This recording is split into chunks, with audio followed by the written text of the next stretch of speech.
If you've ever sat in a movie theater eyes wide watching the Titanic disappear into a frozen ocean, or felt the rush of adrenaline as a charming fraudster danced his way through FBI chases in Catch Me If You Can, chances are you've been under the spell of Leonardo DiCaprio. But behind the glitz, the Oscar speeches, the yachts, and environmental crusades, there's a story far more human. A story that begins not on red carpets, but in the cracked sidewalks and cheap apartments of East Los Angeles. Leonardo Wilhelm DiCaprio wasn't born into Hollywood royalty. Far from it. He was raised by a single mother, Irmelin, a German-born legal secretary who fought every day to give her son a life bigger than the one they knew. His father George, a comic book artist of Italian and German descent, separated from Irmelin when Leo was barely a toddler, but never truly left. He remained a figure in Leo's life, feeding him underground art and beat poetry, giving him a taste of the counterculture that would later shape his love for storytelling outside the mainstream. Their world wasn't glamorous. There were cockroach-infested apartments, shared spaces with drug dealers next door, and long hours of Leo being left with neighbors while his mom worked multiple jobs. But what they lacked in comfort, they made up for in imagination. Irmelin was fiercely supportive. She took him to auditions in between school and babysitters. She enrolled him in theater classes even when money was tight, and she taught him always that his voice mattered. Leo wasn't a golden boy from birth. He was kicked off early sitcom sets for being too disruptive, and casting agents often told him his name was too weird, his look too ethnic. But that only added fuel to the fire. There was a wild spark in his eyes even then, a knowingness, a storm waiting to break. And it would break. Because in the raw energy of that wild child was the makings of one of the greatest actors of his generation. By the time he was a teenager, Leonardo DiCaprio was already on Hollywood's radar, but he wasn't looking for easy fame. Even as a kid, he craved substance. While other actors his age were chasing sitcoms and bubblegum fame, Leo set his sights on characters that were raw, broken, complex. His breakthrough came at just 19 years old when he landed a role opposite Robert De Niro in This Boy's Life 1993. It wasn't just any role. De Niro handpicked him out of hundreds of young actors after watching his audition. That kind of endorsement doesn't come lightly, and Leo knew it. Just a year later in 1994, he played Arnie Grape in What's Eating Gilbert Grape alongside Johnny Depp. Arnie was mentally disabled, unpredictable, and full of childlike wonder. Leo was 19 but disappeared into the role so completely that many viewers didn't realize he was acting. His performance earned him his first Academy Award nomination for Best Supporting Actor. Not bad for a kid who was told he didn't have the look. But Leo wasn't in it for trophies. He was after transformation. In the late 1990s, after a few box office hits and growing buzz around him, came the film that would change everything, Titanic, 1997. James Cameron's ambitious epic wasn't just another romantic drama, it was a cinematic phenomenon. Leo's portrayal of Jack Dawson, a free-spirited artist who wins a ticket aboard the ill-fated ship, captured hearts around the world. The chemistry with Kate Winslet was undeniable. Their you jump, I jump scene iconic. When Titanic became the highest-grossing movie of all time, DiCaprio didn't lean into the fame. In fact, he almost ran from it. Offers poured in superhero films, teen heartthrob roles, million-dollar checks. But Leo refused most of them. He wasn't interested in being just another pretty face. He wanted to go deeper, so he waited. And then he chose. After Titanic exploded on the global stage, you might think Leonardo DiCaprio would ride the wave of box office fame without pause. But Leo had bigger plans.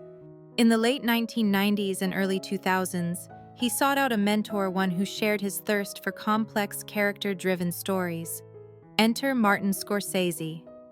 Their first collaboration came in 2002 with Gangs of New York, a turbulent epic set in the gritty streets of 19th-century Manhattan. Leo played Amsterdam Vallon, a young man driven by vengeance and the weight of history. Working with Scorsese wasn't just about prestige, it was about sharpening his craft. Together, they created an on-screen energy that stunned audiences and critics alike. After that, Leo and Marty rejoined forces in one of his most acclaimed roles, The Aviator 2004, a biopic about Howard Hughes. Leo's portrayal of the brilliant but tormented aviation tycoon was haunting and unforgettable. He immersed himself physically and emotionally, perfecting Hughes' voice gate and obsessive behavior. The performance earned him Golden Globe and Oscar nominations and solidified his status as a serious actor. Still, despite each nomination, the Oscar win remained elusive. Leo experienced more transformative roles across the next decade. Blood Diamond 2006, The Departed 2006, Shutter Island 2010, Inception 2010. Each role showing his range and willingness to explore both blockbuster terrain and psychological labyrinths. Now, in One Battle After Another, Leonardo steps into uncharted territory, a dramatic war saga based on real events where he plays a hardened soldier grappling with moral questions in the midst of chaos. It's a role that demands physical grit, emotional vulnerability, and depth of spirit.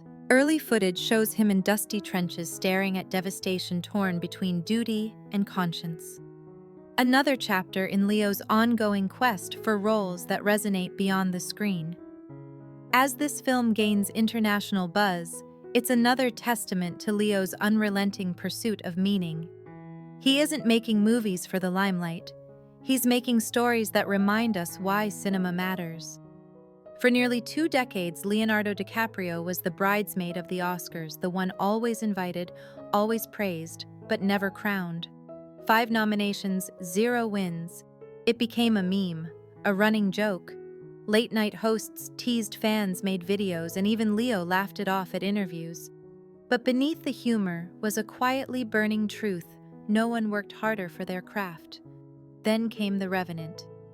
It wasn't just a film, it was an ordeal. Shot in freezing conditions with only natural light in remote Canadian wilderness, the production pushed every actor and crew member to their limit.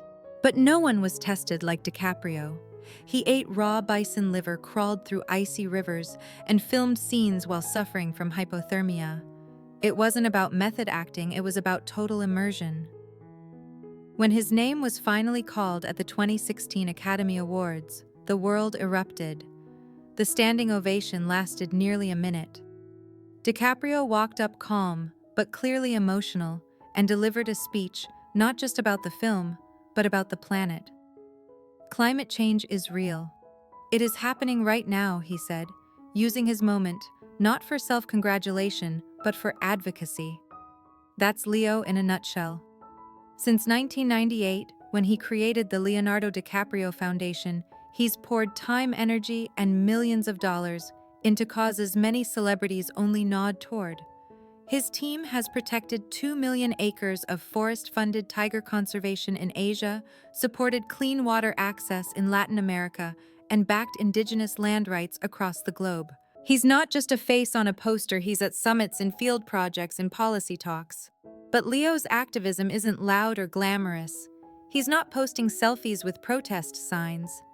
Instead, he shows up in quiet but powerful ways, producing hard-hitting climate documentaries like Before the Flood, Ice on Fire, and Cowspiracy. He attends UN climate summits not as a celebrity, but as a delegate. He even addressed the United Nations in 2014 as a messenger of peace. At the same time, DiCaprio remains grounded in his craft.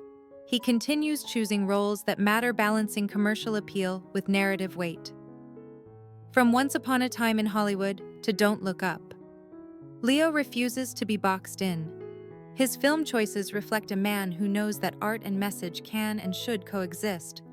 Behind the scenes, he's fiercely private.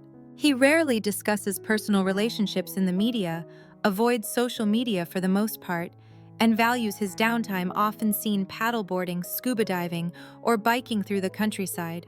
To those who know him, Leo is both intense and funny, serious and playful, a paradox, but a human one.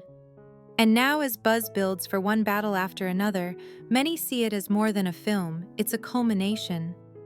In this role, Leo portrays not just a soldier, but a symbol, a man fighting not only in war, but within himself. Reports suggest it's one of his most introspective characters, yet gritty, philosophical, and raw.